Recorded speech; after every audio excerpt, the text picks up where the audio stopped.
It would almost be funny if it weren't so damn depressing. The article ends with Elizabeth Gutfar boldly proclaiming, "I will commit to being treasurer. I will not sell real estate. I will cut all ties. I believe being a treasurer is a full-time job." She said it like a prayer, stone-faced and shameless, just lied through her teeth like it was nothing, effortless, and she got exactly what she wanted. To cosplay as a public servant, make millions, then exit the stage like a ghost after robbing the county blind.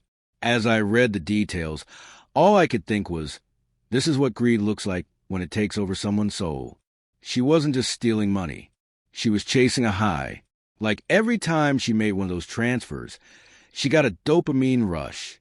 Because how else do you explain someone doing this for 10 straight years, taking reckless risks, knowing full well the consequences?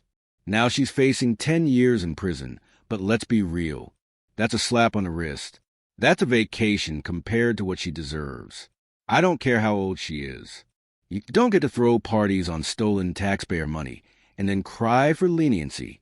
That cash is gone. The trust is shattered. The damage is permanent. 10 years behind bars doesn't undo a damn thing. She partied like royalty on money meant for schools, roads, and public services. And now we're supposed to just move on?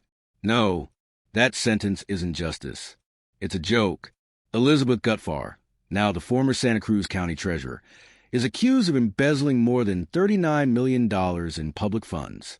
To put that into perspective, the entire county only brings in about $41 million per year from property taxes, and that's meant to support 6 school districts, a community college, and multiple public departments. For an entire decade, Gutfar quietly funneled money into her own pockets while faking official documents, misleading her own team, and lying to auditors and supervisors at every level. It all came crashing down in her final year, when Chase Bank's anti-money laundering team flagged $4.5 million in suspicious wires. These weren't just random transfers. They were wired directly to businesses registered in her name. That's when she quietly resigned, probably hoping the storm would pass.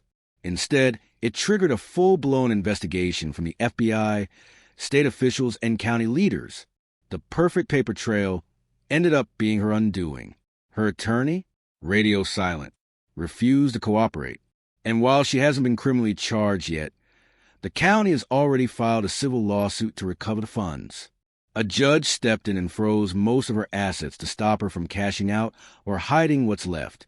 Investigators say she pulled this off by manipulating her deputy treasurer, got him a hand over the master access codes. From there, it was game on. She somehow kept all 6 of her employees in the dark. How? Bribery disguised as generosity. The audit laid it all out, gift after gift to keep people quiet. She gave her deputy $6,000 for an air conditioner, paid his phone bills every month, let his sister drive one of her cars, bought birthday gifts, paid bills, took another employee's daughter on a getaway to Mexico, even hosted a wedding on her ranch. Gutfar bought silence one favor at a time, and it worked until it didn't. That level of manipulation takes planning. She ran her office like a cartel, not a public institution. And let's talk about the board. The Santa Cruz County Board of Supervisors? Absolutely useless. They ignored red flags the size of billboards, like a monthly cash report that hadn't changed by a single penny in over a year. Seriously? That's negligence on a criminal level. And now, $39 million is gone forever. Meanwhile, Gutfar gets to sit in a cell for a decade, probably planning her comeback. Community members are outraged, and rightfully so. 10 years? That's barely enough time to process the betrayal.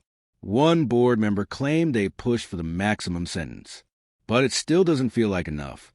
Not for someone who stole from an entire community she once swore to protect. So what do you think? Was 10 years enough? Or should she have gotten the book thrown at her? Drop your thoughts in the comments, and if you're just as stunned as I am, hit that like button and subscribe, because this isn't just theft. It's a masterclass in corruption. Now, let's shift over to Thornton Township. Salaries here are a whole other mess. Trustees Mary Avant, Chris Gonzalez, Valeria Stubbs, and Byron Stanley all show salaries of $14,710. But according to the official salary schedule, that number's wrong. Avant, Stubbs, and Stanley are first-term trustees. They're supposed to make $11,195. Only Gonzalez, now in his second term, should be pulling that higher amount. So, why is everyone getting paid like veterans? That's the first eyebrow raiser. Then there's Robert Hunt, not an elected official, not on the board, yet somehow still employed. He's a finance director leftover from both the Henyard and Zuccarelli eras, pulling in $116,455 a year. And when someone asked him about the budget, he said, "Go talk to the clerk." Sir, you're the finance guy. Why are you playing hot potato with accountability? Why is nobody taking ownership of anything in this township? Speaking of clerk Casey Nesbitt, she makes $17,825 a year as both clerk and FOIA officer.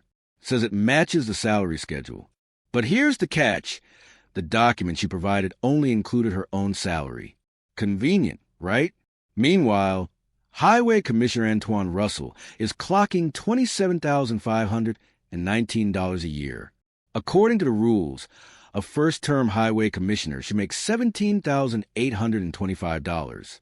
So where that extra $10,000 come from? No one's explaining it. Assessor Cassandra Stahn is another wild card.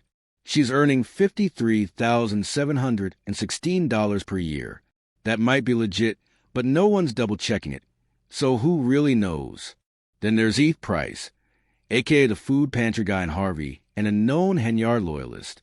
He's still got the gig, and it pays a jaw-dropping $72,219. Recently, he's been acting calmer, more polite. Maybe that fat paycheck helped smooth things over. Heavy's younger brother didn't slim down, but he sure did settle in. So here we are. Tiffany Henyard is gone, but the chaos didn't leave with her. The shady salaries, the sketchy accounting, it's all still happening. Makes you wonder, was some of what Tiffany said actually true? Maybe she wasn't the only one playing fast and loose with the books. No one's excusing her. But clearly, the culture of grift runs deeper than just one name. And guess what? The budget hearing is coming up Tuesday, July 22nd at 5 p.m. followed by the regular board meeting. Might be time to show up.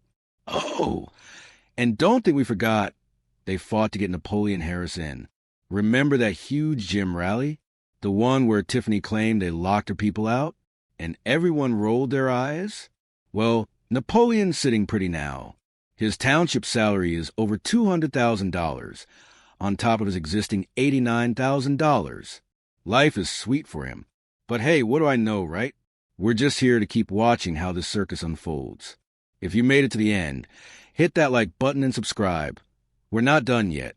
And to the folks pushing fake narratives, especially black folks tearing down a black woman in power, y'all should be ashamed. Because here's the truth. Some of y'all are headed to jail. On Ask That Seat. And to whoever tried to thank Tiffany Henyard, come here. Say that mess again. Say it louder. Shut your stupid ass up.